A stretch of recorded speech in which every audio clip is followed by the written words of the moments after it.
Residential status. After the discussion of the residential status of an individual, today we will discuss the residential status of Hindu undivided family.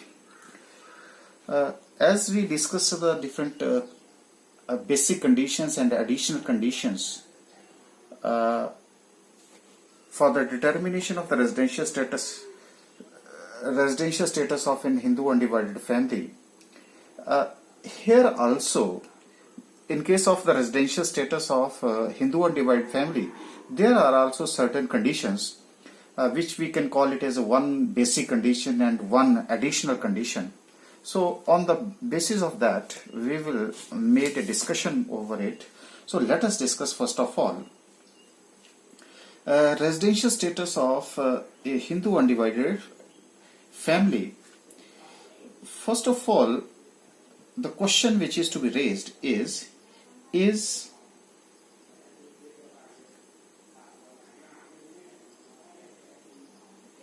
the control and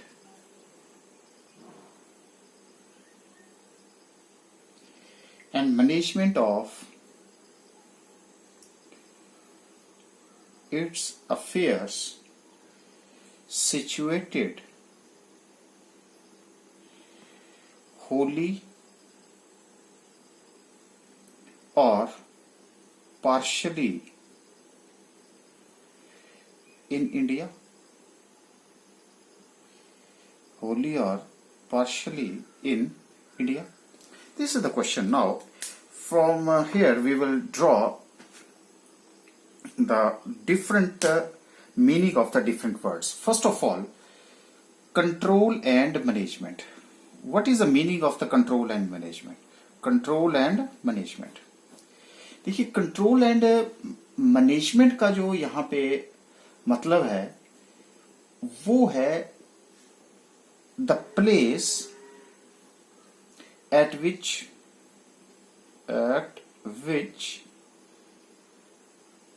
the head or brain of HUF का कौन है यहाँ पे? कर्ता of the family is situated. Okay, अब ये situated word कहां से लिखेंगे? कर्ता is situated and where vital decisions concerning HUF affairs, एक और वर्ड आपके पास आ गया, affairs are taken. तो यहां पे हमारे पास फिर दोबारा से वर्ड आ गए. देखिए, place at which the head and brain of the Hindu divided is situated. इसका मतलब अगर वो इंडिया में है, place at which the head of brain, जहां पे और ब्रेन जहां से वाइटल डिसीजन ले रहा है. अब आप बोलेंगे वाइटल डिसीजन क्या होते हैं? अरे सिंपल है कि जैसे आपका एक्सपेंशन है, उसके बाद रेजिंग ऑफ फाइनेंस है, appointment and removal of staff है, appointment and removal of staff है. ये सारे जो है वो किसके अंडर आएंगे? वाइटल डिसीजन के अंडर आएंगे. यानी कि day to day management activities जो है वो इसके अंडर नहीं आएंगी. तो अब आप समझ लीजिएगा कि कंट्रोल एंड मैनेजमेंट का मतलब है कि जहां पे हेड है, जहां पे brain of Hindu undivided family है, जिसको कर्ता ऑफ द फैमिली बोलते हैं, वो कहां पे है और वो डिसीजंस कहां पे ले रहा है. अच्छा, अब है control and management of its affairs. मैंने बता दिया आपको अफेयर्स कौन से हुए. अफेयर्स हुए ये सिचुएटेड होली और पार्शली इन इंडिया. अब इसका मतलब होली एंड पार्शली. अगर तो होली, मान लीजिए कि 10 डिसीजन है, अगर 10 में से 10 डिसीजन जो है उसने इंडिया में बैठ करके लिए, तो भी हम बोलेंगे कंट्रोल एंड मैनेजमेंट इंडिया में है. अब अगर मान लीजिए कि मैं ये कहता हूं कि एक डिसीजन उसने इंडिया में लिया और 9 डिसीजन जब वो यूएसए में था तब लिए, तब आप क्या बोलेंगे? अब यहां देखो डेमोक्रेसी नहीं है, तो पार्शियली का मतलब क्या है कि अगर एक भी डिसीजन उसने इंडिया में लिया और 9 डिसीजन उसने आउटसाइड इंडिया लिया, तो भी हम क्या बोलेंगे? Control and management. तो क्लियर होगी जी बात। तो यहाँ पे ये वर्ड जो है होली और पार्शली जो है वो दो इंपॉर्टेंट टर्म्स हैं। मुझे लगता है ये अब आपको क्लियर हो गया होगा कि control and management of its affair situated Holi और पार्शली इन इंडिया। अगर तो आपके पास उसका आंसर यस आता है तो हम आगे बढ़ेंगे, और अगर नो आता है, अगर नो आ गया तो समझ लीजिए कि उसका जो रेजिडेंशियल स्टेटस है वो रेजिडेंशियल स्टेटस आपका नॉन रेजिडेंट का हो जाएगा। Non resident, it means Hindu undivided family is non resident. यहां तक क्लियर है जी। और अगर हम यस है तो हम आगे बढ़ेंगे।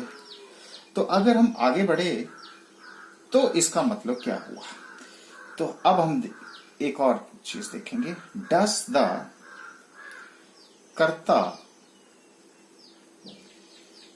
Of the family satisfy both the following conditions? both the following conditions कौन सी? अच्छा, इसको नंबर 1 दे देता हूं। He is resident in India in any true previous years out of 10 previous years preceding the relevant previous year। जो कि हमने कहां discuss किया था, इंडिविजुअल के केस में वही कंडीशन है, प्लस, और दोनों को हमने यहां पे कंबाइन कर दिया, plus his stay in India is for 730 days or more during the 7 previous years preceding the relevant previous year। तो जो कंडीशंस हमने इंडिविजुअल के केस में डिस्कस करी थी, कौन सी? एडिशनल कंडीशंस, बस उन दोनों का कॉम्बिनेशन है। तो देखो रेड का मतलब यहां आपने वैसे नहीं लिखना, मैं बता रहा हूं आपको। इसका मतलब है ये बेसिक कंडीशन, और ये जो ब्लैक के साथ मैंने लिखा इसको बोलूंगा मैं, this is known as additional condition. Additional condition clear हो गया जी यहां पे। अच्छा, अब अगर सपोज कीजिए यहां पे भी आपके पास यस आ सकती है और दूसरा आपके पास आ सकती है नो, यानी कि ये कंडीशन पूरी हुई, लेकिन इनमें से ये कंडीशन अगर पूरी हो जाती है, अगर हो गई तो रेजिडेंशियल स्टेटस हो गया HUF is resident but ordinary resident. ठीक है जी, जिसको हम शॉर्ट में क्या बोलते थे, रेजिडेंट। और अगर नो है तो मेरा HUF is resident but not ordinary resident. तो 3 स्टेटस मेरे पास आ गए, एक हो गया रेजिडेंट, दूसरा हो गया नॉट रेजिडेंट, और तीसरा हो गया नॉन रेजिडेंट। तो अब हमारे पास resident but not resident but ordinary resident, resident but not ordinary resident, और तीसरा हो गया नॉन रेजिडेंट। तो यहां तक बात क्लियर है। तो अब मैं इसको आपको यहां पे एक रूल बना करके सिंप्लीफाई करके बता देता हूं। तो ये आ गया मेरा रेजिडेंशियल स्टेटस ऑफ HUF। तो इसमें मेरे पास 1 बेसिक एंड 1, क्योंकि दोनों को मैं प्लस कर दूंगा, ये कंबाइन कर दूंगा, तो ये 1 कंडीशन है, 1 additional condition, 1 basic 1 additional condition. तो अब मेरे पास क्या है, 3 स्टेटस है, resident but ordinary resident, resident but not ordinary resident, और तीसरा है मेरा नॉन रेजिडेंट, जिसको हम शॉर्ट में बोलते थे रेजिडेंट, नॉट रेजिडेंट और नॉन रेजिडेंट। ठीक है जी। अच्छा, इफ HUF सेटिस्फाइज, क्या ये आ गई जी मेरी, एक आ गई बेसिक और एक आ गई मेरी एडिशनल कंडीशन। ठीक है जी, ये लो।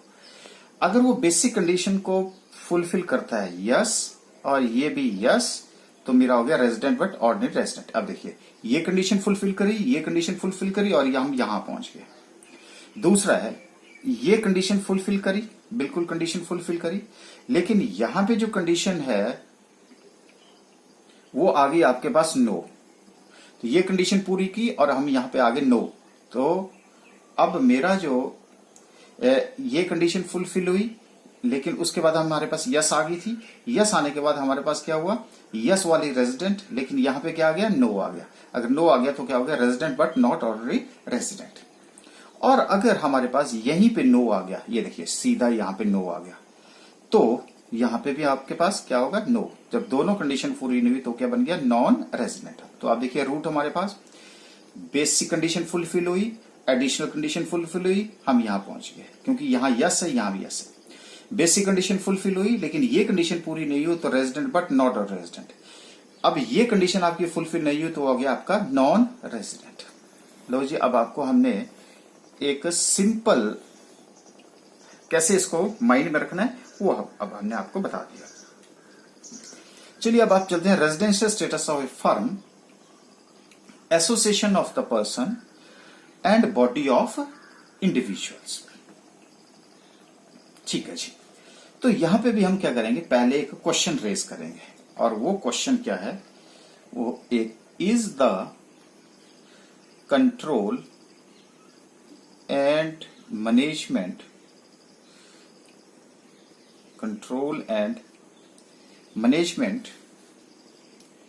of its affairs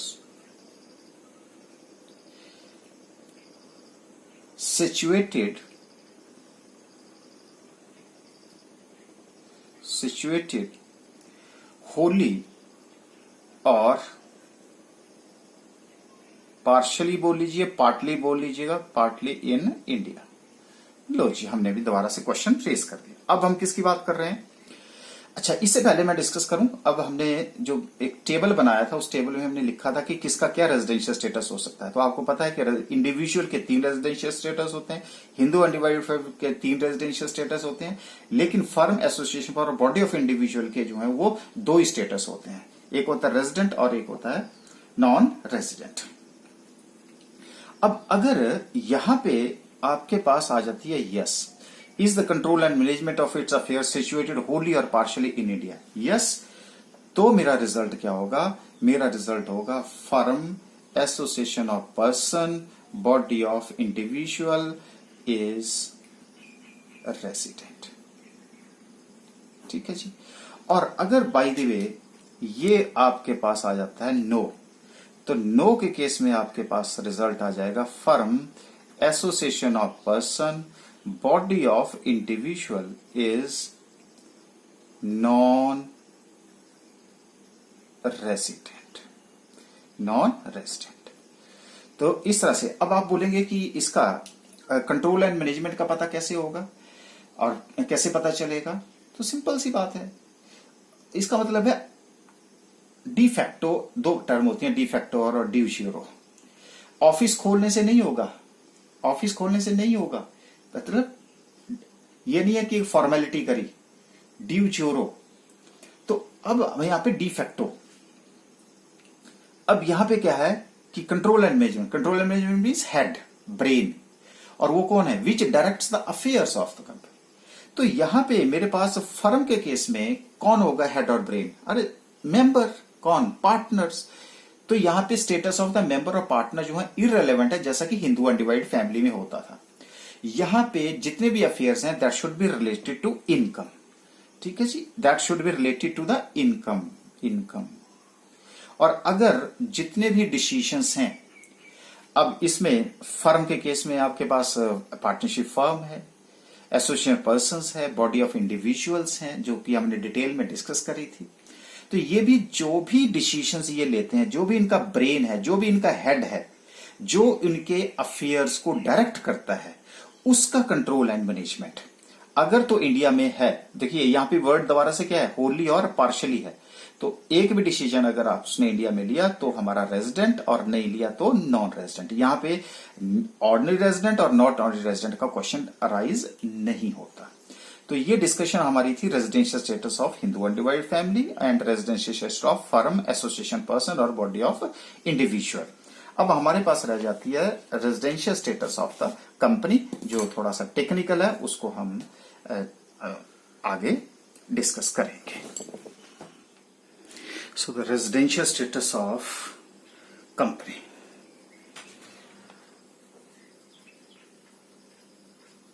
Residential status of a company. Now, in case of the residential status of a company, first of all, we will ask a question, and that question is it an Indian company? This is the question mark. If the answer is yes, the conclusion is the company is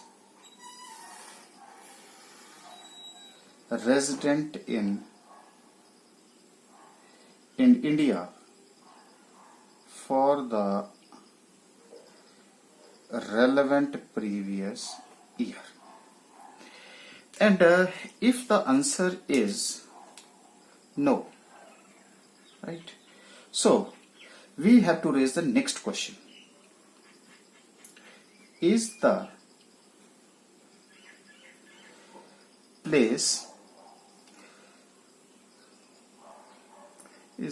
place or simple, is the control and management of its affairs is situated, now the word is wholly, in India during the relevant previous year. So this is the another question which we have to raise if there is a no. Okay, if the answer is yes, then again the reply is the company is a resident in India for the relevant previous year. And if the answer is no, the residential status of company is a non-resident for the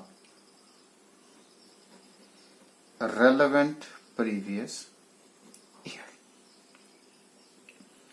So now let us simplify this thing, because this is under section 6 of section 3, I think. So just to simplify the things, let us simplify it. It means there are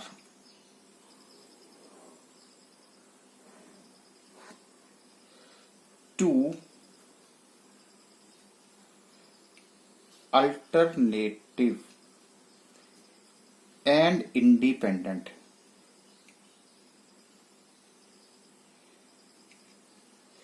जरा ध्यान रखिएगा, alternative and independent conditions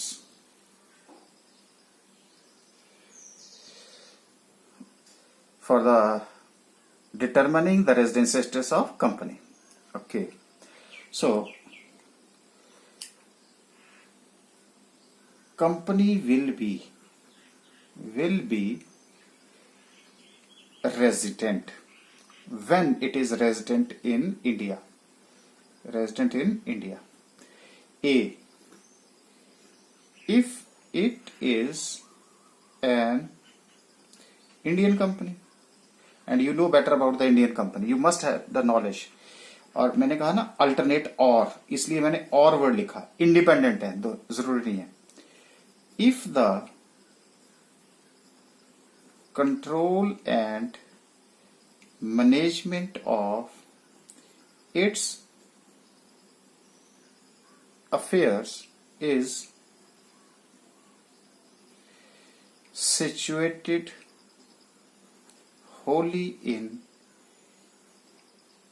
India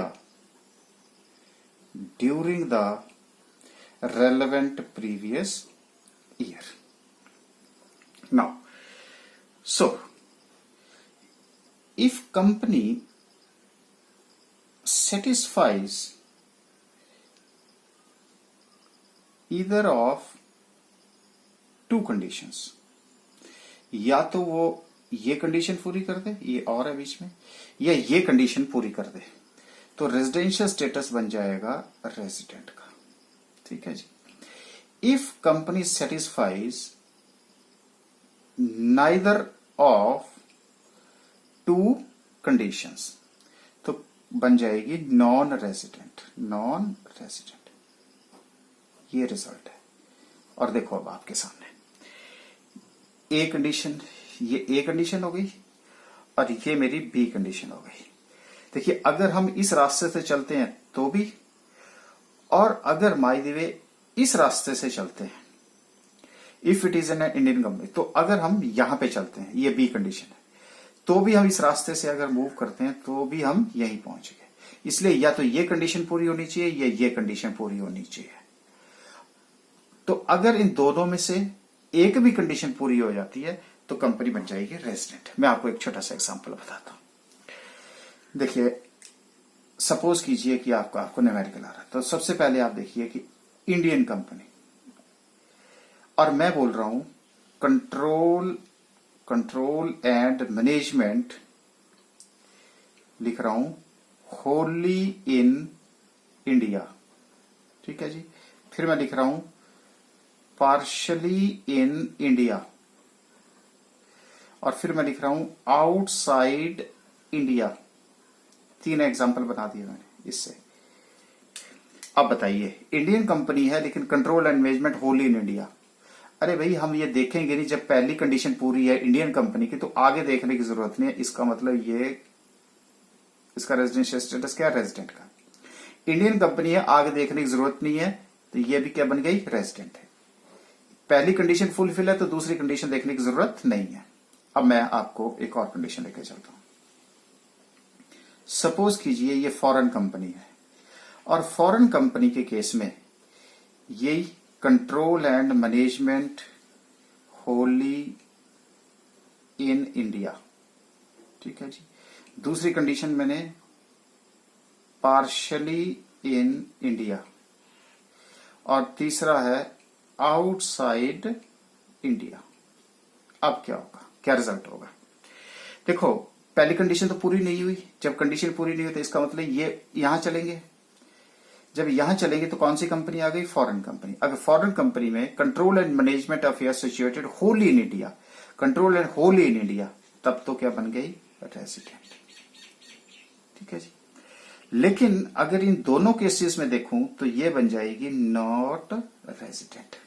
क्योंकि यहां पे दोबारा से क्या आ गई, नो आ गई, क्योंकि होली वर्ड है यहां पे. Partially outside India, partially word है ही नहीं है. जब होली वर्ड है तो सिंपल सी बात है कि यही कंडीशंस जो है आपकी फुलफिल होंगी. तो इस तरह से this was related to the residential status of the company, जिसको हमने आपको सिंप्लीफाई करके क्लियर कर दिया.